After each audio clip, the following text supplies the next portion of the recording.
Assalamualaikum warahmatullahi wabarakatuh.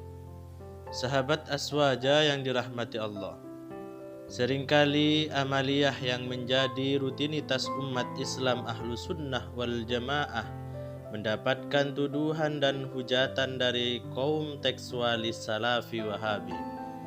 Tuduhan tersebut biasanya mereka argumentasikan dengan surat Al-Maidah ayat 3 yang berbunyi, Al-yawma akmaltu lakum dinakum wa atmamtu alaikum ni'mati wa raditu lakumul Islam dina.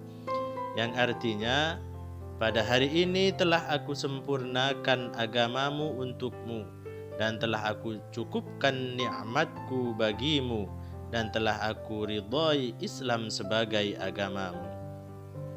Sahabat Aswaja, jikalau kita cermati dan kita pahami secara utuh dan seksama, ayat ini sebenarnya tidak ada kaitannya sama sekali dengan amaliyah yang dikategorikan bid'ah hasanah, dan sama sekali bukan merupakan bentuk larangan untuk melakukan amaliyah yang bid'ah hasanah ini. Agama Islam memang sudah sempurna dalam artian Allah sudah menetapkan pokok-pokok agama dan tidak akan ada lagi aturan agama yang dianulir atau dimansuh. Misalnya, Allah sudah menetapkan arah kiblat, kewajiban sholat, puasa, zakat, serta haji. Tidak boleh bagi umat Islam untuk mengubah aturan tersebut. Amaliyah-amaliyah baru umat Islam Ahlus Sunnah wal Jamaah tidaklah semuanya dapat diklaim dan dikatakan sebagai bid'ah dhalalah, sebagaimana yang sering dituduhkan oleh kelompok Salafi Wahabi ini. Sebagai bukti misalkan, beberapa orang sahabat Rasulullah yang telah disebutkan sebelumnya banyak melakukan amaliyah yang tidak pernah dilakukan sama sekali oleh baginda Rasulullah Sallallahu Alaihi Wasallam.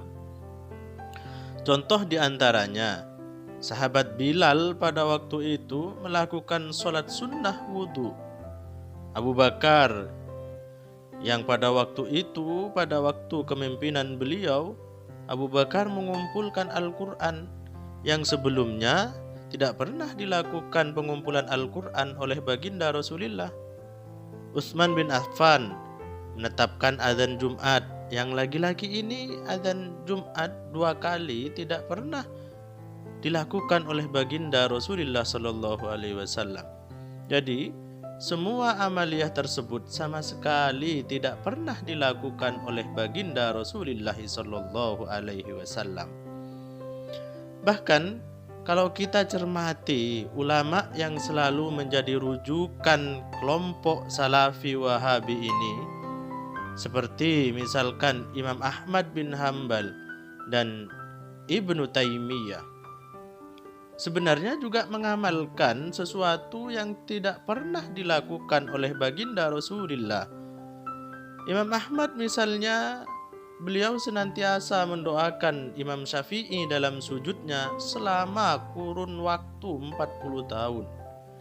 Ibnu Taimiyah setiap selesai subuh selalu beliau berzikir sambil membaca surat Al-Fatihah berulang-ulang kali sampai matahari terbit sembari mengangkat kepalanya menghadap ke langit.